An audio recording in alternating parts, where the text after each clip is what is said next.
Hello everyone, welcome back to my channel. इस video में हम करेंगे सेमीकंडक्टर्स चैप्टर के जो भी हमारे पास एक्स्ट्रा नीट के अंदर जो एक्स्ट्रा टॉपिक्स है उन सबको कवर करेंगे। पहले ही मैंने सारा चैप्टर बोर्ड्स के अकॉर्डिंग पिछले वीडियो में कवर कर दिया, उसका लिंक मैं आपको डिस्क्रिप्शन में दे दूँगी।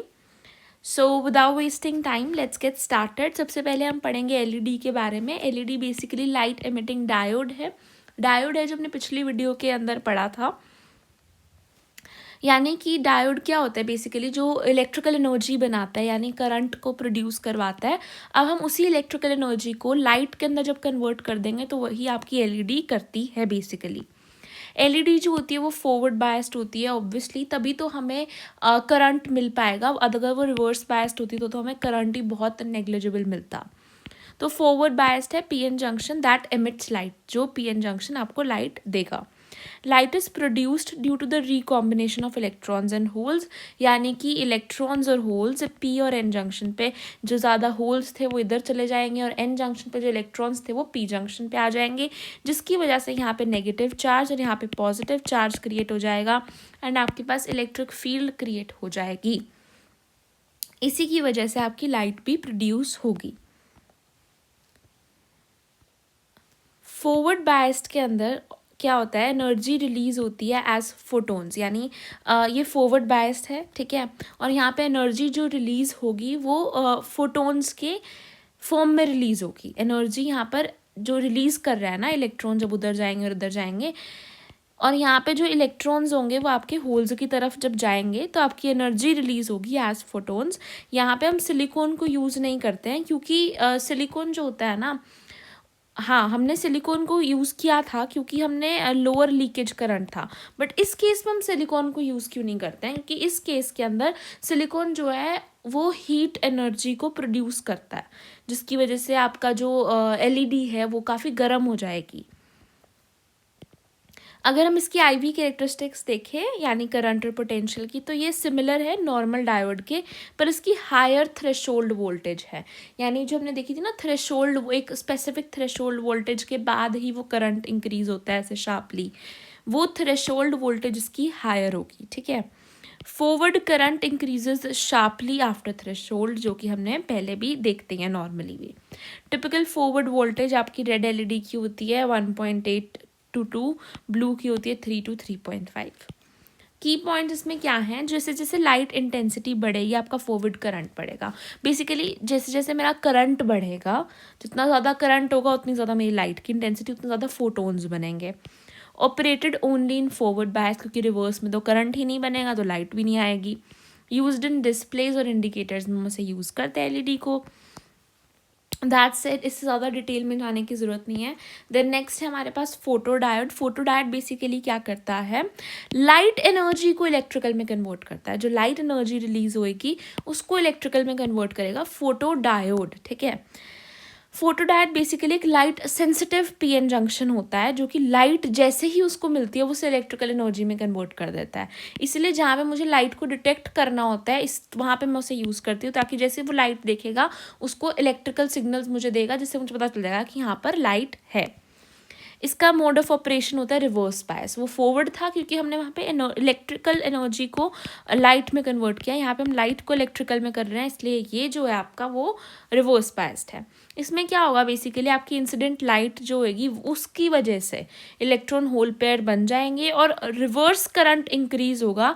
जैसे जैसे इंक्रीज होगी लाइट की इंटेंसिटी उतने ज़्यादा इलेक्ट्रॉन होल पेयर बनेंगे, उतना ज़्यादा रिवर्स करंट आपका जनरेट हो जाएगा। और अगर मैं बात करूं आईवी कैरेक्टरिस्टिक्स क्या हैं इसकी, इसमें इसके अंदर ना रिवर्स करंट होगा सबसे बड़ी बात, और स्मॉल इन डार्कनेस, यानी जब डार्कनेस होगी तो लाइट कम होगी, लाइट कम होगी इलेक्ट्रॉन होल पेयर कम बनेंगे, इलेक्ट्रॉन होल पेयर कम बनेंगे तो रिवर्स करंट भी कम होगा। ये increase linearly with light intensity, जैसे जैसे लाइट इंटेंसिटी बढ़ेगी वैसे वैसे इलेक्ट्रॉन होल पेयर बढ़ेंगे, वैसे वैसे आपका करंट भी बढ़ेगा। कौन सा करंट, रिवर्स करंट। इसके ये बहुत फास्ट रिस्पॉन्स देती है, जैसी लाइट मिलेगी वैसे ही इलेक्ट्रिकल एनर्जी को सप्लाई करेगा। लाइट सेंसर्स में यूज़ होता है और ऑप्टिकल कम्युनिकेशन के अंदर भी ये यूज़ होता है। लास्ट है आपके पास यहाँ पर सोलर सेल आपको देखने को मिलता है। सोलर सेल बेसिकली क्या होता है ना, सोलर सेल बेसिकली होता है जो कि आपको आउटपुट, सोलर सेल ना जो हम लगाते नहीं है सनलाइट की एनर्जी को, सनलाइट की एनर्जी को यूज़ कर कर आउटपुट देता है आपको डीसी के अंदर, यानी फिक्स्ड डायरेक्शन के अंदर आपको देता है। एक सोलर सेल सोलर एनर्जी को, सोलर की एनर्जी को सन की एनर्जी को कन्वर्ट करता है इलेक्ट्रिकल एनर्जी में, बट सबसे इंपॉर्टेंट बात इसकी जो आउटपुट होती है वो डीसी होती है। फोटो डायोड भी लाइट को कन्वर्ट करा था, but solar cell solar energy को कन्वर्ट कर रहा है। देखो पहला हमने एलईडी पढ़ा जिसने इलेक्ट्रिकल एनर्जी को लाइट एनर्जी में कन्वर्ट किया, फिर हमने पढ़ा फोटो डायोड, फोटो डायोड ने क्या किया, लाइट एनर्जी को इलेक्ट्रिकल में कन्वर्ट किया। अब हम पढ़ रहे हैं सोलर सेल जो कि सोलर एनर्जी को इलेक्ट्रिकल एनर्जी में कन्वर्ट कर रहा है। I hope it's clear.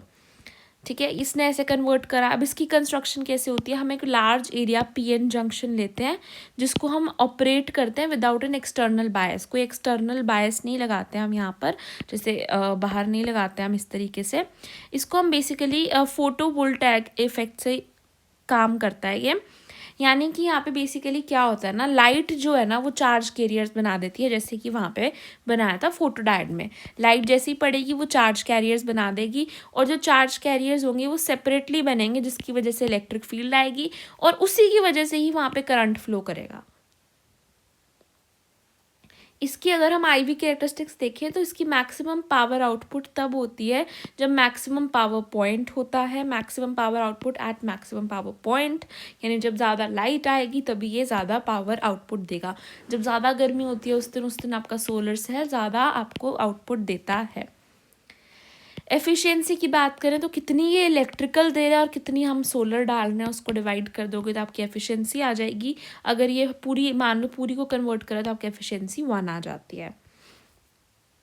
Percent में निकालनी है तो इंटू 100 कर दो। ठीक है, देन अगर की पॉइंट्स इसमें क्या आ जाता है, no external power source needed, हमें कोई एक्सटर्नल एनर्जी नहीं लगानी पड़ रही है टू गेन द एनर्जी, हमें सिंपल सोलर एनर्जी से ही एनर्जी हमें मिल रही है इलेक्ट्रिकल एनर्जी के फॉर्म में।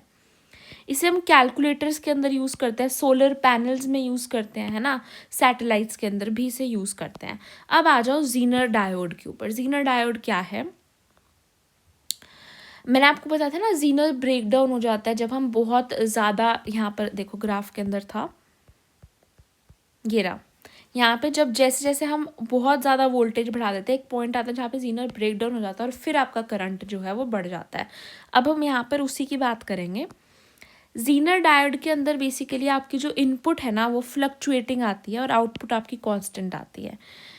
तो बीच की एक्स्ट्रा कहाँ गई, यानी कि पता है क्या होता है, मान लो मेरी ऐसे फ्लक्चुएटिंग सी आ रही है, उसने क्या करना है उस फ्लक्चुएटिंग को कांस्टेंट कर देना है, बट वो कांस्टेंट हाईएस्ट को कांस्टेंट नहीं, इस तरीके से लोएस्ट को कांस्टेंट कर देती है।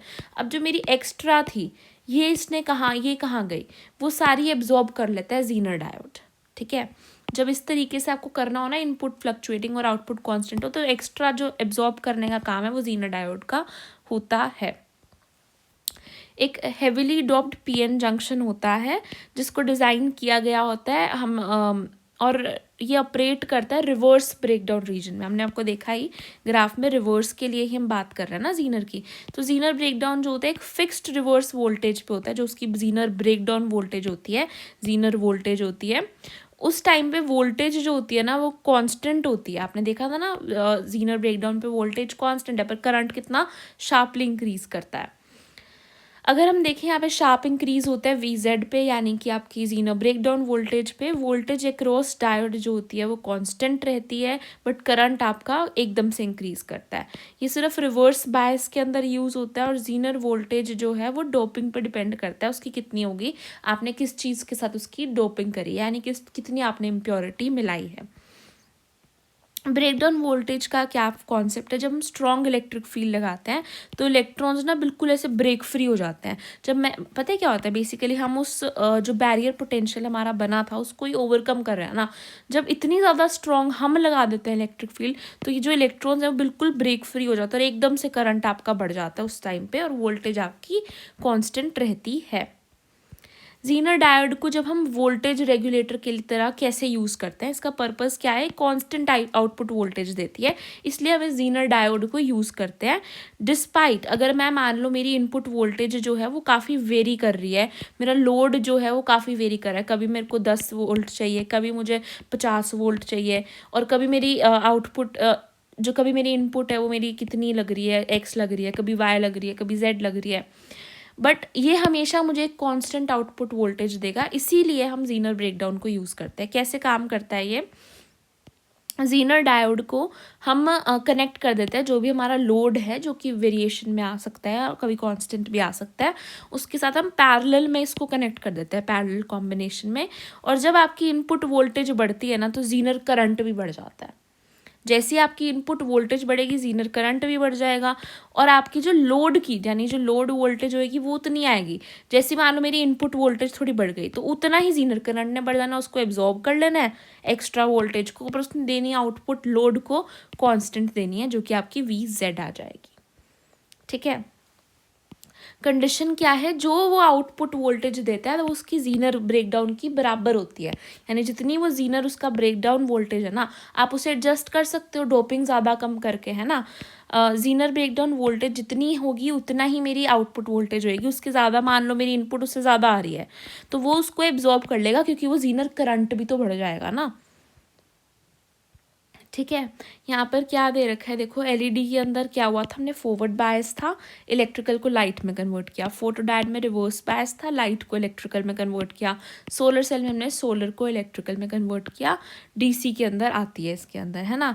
जीनर डायोड के अंदर क्या हुआ, रिवर्स के अंदर था, इसमें आउटपुट को कांस्टेंट देने में काम करती है, VZ जो है वो उसका डॉपिंग पर डिपेंड करता है, और VZ ही V आउट होता है, यानी आउटपुट वोल्टेज VZ के बराबर होती है।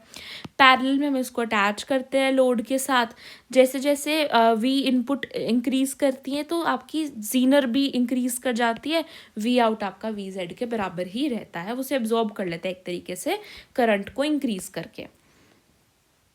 ठीक है, अब series resistor is compulsory to limit the current, अगर मुझे करंट को लिमिट करना है कि एक स्पेसिफिक लिमिट तक ही जाए मेरा करंट, बहुत ज़्यादा भी इंक्रीज ना करे, तो मैं एक सीरीज़ के अंदर रेजिस्टर लगा दूंगी, रेजिस्टर करंट को कम कर देगा। अब आते हैं हम सबसे इम्पॉर्टेंट नीट के अंदर, हर साल ऑलमोस्ट इस पर एक सवाल आपको ज़रूर दिखेगा, किसी किसी साल 2 भी आ जाते हैं, तो बहुत ही ज़्यादा इम्पॉर्टेंट है लॉजिक गेट्स। ठीक है, वीडियो थोड़ी लंबी तो जाएगी, कम से कम मैं 10 मिनट तो और लूँगी लॉजिक गेट्स के लिए, बिकॉज वेरी वेरी इंपॉर्टेंट। ठीक है, तो ध्यान से सुनना, लॉजिक गेट्स की हमें ज़रूरत क्यों पड़ी थी, लॉजिक गेट्स हमें चाहिए क्यों था, जब डिसीजंस बनाना था।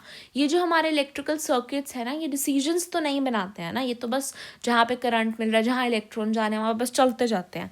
तो जब डिसीजंस बनाने की बात आती है ना, एक तरीके से जो दिमाग है, जो जिस तरीके से कंप्यूटर का CPU है, हमारा ब्रेन है, उस तरीके से सर्किट का लॉजिक गेट होता है। ठीक है, यहाँ पे हम 0 1 बाइनरी लैंग्वेज के अंदर ही देखते हैं, तो 0 का मतलब यहाँ पे ऑफ भी हो सकता है, बंद, फॉल्स भी हो सकता है, या लो पोटेंशियल भी हो सकता है। 1 का मतलब ऑन, ट्रू या हाई पोटेंशियल होता है। ठीक है, आई होप इट्स क्लियर यहाँ तक। अब देखो, बेसिकली इलेक्ट्रॉनिक सर्किट्स जो कि ऑपरेट करते हैं बाइनरी इनपुट्स पे, और हमें एक बाइनरी आउटपुट देते हैं बेस्ड ऑन द लॉजिक, यानी इनको एक बाइनरी इनपुट मिलती है विच इज़ 0 या 1, और ये उसके बेस पे हमें एक आउटपुट देते हैं 0 या 1, बट उनका कोई लॉजिक होता है, ऐसा नहीं कि यहाँ से 0 या 1 है, जो मन किया वो भेज दो, 0 भेज देता है इस बार मन किया, ऐसा नहीं। उनका हर एक लॉजिक गेट का अपना एक लॉजिक होगा, वो फिक्स है कि वो 0 1 पे क्या भेजेगा, 0 0 पे क्या भेजेगा। तो अब हम वो लॉजिक को ही समझना है हमने।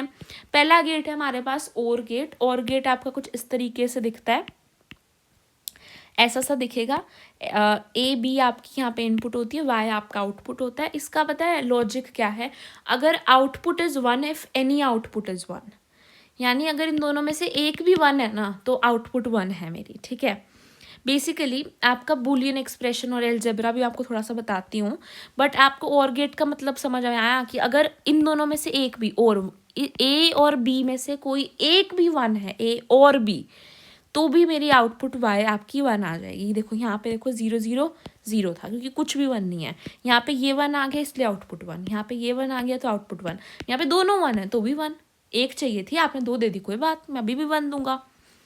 इसकी बुलियन एक्सप्रेशन बेसिकली क्या है, y is equal to a plus B. अब a प्लस बी जब हम ऐड कर रहे हैं ना, तो यहाँ पे बेसिकली क्या होता है, 0 + 1 1, 0 + 0 आपका 0 ही होता है। सिमिलरली बस आपको याद रखना 1 + 1 यहाँ पे 1 नहीं होता है, क्योंकि 2 नहीं हो सकता है ना, बाइनरी है। 1 + 1 यहाँ पे आपका 1 ही होता है, इसीलिए आपकी यहाँ पे आउटपुट भी है। तो इसकी बुलियन एक्सप्रेशन है कि y जो होगा that is equal to a plus B. इन दोनों में से कोई भी एक 1 हो जाएगा तो आपका y आपका 1 अपने आप आ जाएगा। नेक्स्ट है आपके पास एंड गेट। एंड गेट क्या कहते हैं, आउटपुट तभी 1 आएगी जब दोनों इनपुट्स 1 होंगी। एंड अगर a एंड b 1 है, एंड तभी मैं आउटपुट को 1 दूंगा। ठीक है, तो यहाँ पे भी यही लिखा हुआ है, a एंड b दोनों 1 होंगे। इसका गेट का सिंबल भी याद करना बहुत ज़रूरी है। इस तरीके से आपका आ जाएगा। यहाँ पे देखो, यहाँ पे 0 0 था तो 0 0 और 1 था, 1 आया, बट यहाँ पे तो 0 है ना, दोनों तो 1 नहीं है तो इसलिए 0। यहाँ पे 1 0 0, जब दोनों 1 आएंगे तभी ये 1 देगा। इसका ये ट्रुथ टेबल हो जाता है। बुलियन एक्सप्रेशन की बात करूँ तो इसकी है a.b यानी a इंटू बी। बेसिकली यहाँ पे मल्टीप्लिकेशन कैसे होती है मैं आपको बता देती हूँ। 1 × 1 आपका 1 होता है, बिल्कुल जैसे नॉर्मली होती है। 1 × 1 1 होगा, 0 × 1 0 से कुछ भी मल्टीप्लाई करो तो 0 आ जाता है, 0 × 0 भी आपका 0 हो जाएगा। इस तरीके से आपका आ जाता है। और गेट क्या था, जब दोनों में से कोई एक भी 1 तो मेरा आंसर 1। एंड गेट क्या है, जब दोनों 1 होंगे तभी मेरा आंसर 1। नोट गेट क्या आता है, अब नोट गेट कुछ नहीं करता है। नोट गेट बेसिकली क्या कर देता है, आउटपुट को इन्वर्स कर देता है इनपुट के। यानी मैंने 1 भेजा तो 0 भेज दो, 0 भेजा तो 1 कर दो, बस। जैसे और एंड के अंदर हमारे पास 2 इनपुट्स और एक आउटपुट थी, यहाँ पे एक इनपुट और एक आउटपुट है। जब भी ये आ जाए ना, इसका मतलब समझ जाओ कि आपने रिवर्स करना है। सिंपल ट्रायंगल ये आ जाए तो इसका मतलब आपकी आउटपुट जो है वो रिवर्स हो जाएगी, इन्वर्स हो जाएगी बेसिकली। ठीक है, तो 0 तो 1, 1 तो 0, बहुत सिंपल। अच्छा, अब इस इन्वर्स को हम कैसे दिखाते हैं, आउटपुट को y, ये आपकी इनपुट थी, इसका इन्वर्स का हम इस बार से दिखाते हैं। बार लग गया, इसका मतलब इन्वर्स, यानी y is equal to a bar. a मेरा 0 हो जाएगा तो उसका इन्वर्स करके 1 आ जाएगा। a 1 है तो y 0 आ जाएगा। नेक्स्ट गेट है हमारे पास नैंड गेट। ठीक है, नैंड गेट के अंदर बेसिकली क्या है, मैंने आपको बताया, this is basically and plus note, है ना। एंड का सिंबल ये था, नोट के लिए बस ये नोट लगा दो। ये नोट के लिए देखो, बस ये नोट ही ज़रूरी है ना। तो आप देखो, जब मैंने ये लगा दिया ना, तो आपका बस जो एंड गेट की आउटपुट थी ना, उसको रिवर्स कर दो, क्योंकि इसने जहाँ पे आ जाना है, इसने सब कुछ उल्टा कर देना है काम को। तो आपने मेनली इसमें याद तो सिर्फ और सिर्फ एंड और को ही रखना है। ऐसा सा सिंबल आ जाए और है, ऐसा सा आ जाए तो एंड है। ठीक है, और यहाँ पे ये लगा आ जाए तो फिर रिवर्स कर देना है। अब नैंड गेट के अंदर आपने एंड को रिवर्स कर देना है। एंड ने क्या कहा था कि जब दोनों 1 होंगे तभी मैं 1 दूंगी, है ना। तो उसने क्या करना था, 1 पे 1 देना था, 1 0 पे 0 देना था। आप चाहे 0 0 दे दो तो भी 0 देना था। अब उसने क्या करना है, अब नोट लग गया क्योंकि उसने रिवर्स कर देना। अब 1 नहीं आएगा, अब 0 आएगा। यहाँ पे 1 आएगा, यहाँ पे 0। तो बेसिकली आपका नैंड गेट एक तरीके से ना और गेट के इक्विवेलेंट हो जाता है। और गेट में ऐसा था ना, आउटपुट आ रही थी। इसका लॉजिक है, एंड गेट का मैंने उल्टा कर देना है। तो 0 था, इसने वैसे देना 0 था बट 1 दिया। 0 1 में भी इसने 0 देना था बट 1 दिया। यहाँ पे इसने 1 देना था बट यहाँ पे उल्टा कर दिया 0। इसकी बुलियन एक्सप्रेशन भी इजी है। y आपकी उसकी क्या थी, एंड गेट की a डॉट बी आपकी एंड की होनी थी, इसको रिवर्स कर दो बस बार लगा के, सिंपल। ये एक यूनिवर्सल गेट है, ये मैं आपको भी लास्ट में बताऊंगी। जो आपके नैंड गेट होते हैं और नोर गेट, ये दोनों गेट्स आपके यूनिवर्सल गेट होते हैं। क्यों? क्योंकि इन दोनों को यूज़ करके हम कोई भी लॉजिक बना सकते हैं। हम सारे गेट्स को बना सकते हैं इन दोनों को यूज़ करके। आप देखो, ये खाली गेट, इसको मैं खाली लगा दूँ तो ये और के इक्विवेलेंट था, है ना। नैंड वॉज इक्वल टू और नोर जो होगा यहाँ पे, नोर इज बेसिकली और प्लस नोट, ये आपका एंड के बराबर हो जाएगा। ये एंड के बराबर हो जाएगा ना आपका, देखना भी। ए बी को मैंने यहाँ पर डाला, यहाँ पे वाई आया, बेसिकली ये और का था और ये और का रिवर्स कर दो। और में क्या था, एक भी 1 आ गया तो आपका आंसर 1 आएगा, रिवर्स करना है तो 0 आएगा। ठीक है, तो आपका इस तरीके से आपका यहाँ पे भी ट्रुथ टेबल बन जाएगा। 0 0 पे आंसर क्या आना चाहिए था, 0, क्योंकि कुछ भी नहीं है ना, तो यहाँ पे 1 आ गया, यहाँ पे एक आ गया 1 आना चाहिए था बट 0 आया क्योंकि रिवर्स करना है। सिमिलरली यहाँ पे एंड सिमिलरली यहाँ पे भी 1 आना चाहिए था, 0 आ गया। इसकी बुलियन एक्सप्रेशन भी ईजी है, जो हमारी और गेट की थी वो लिखी, उसका रिवर्स कर दिया।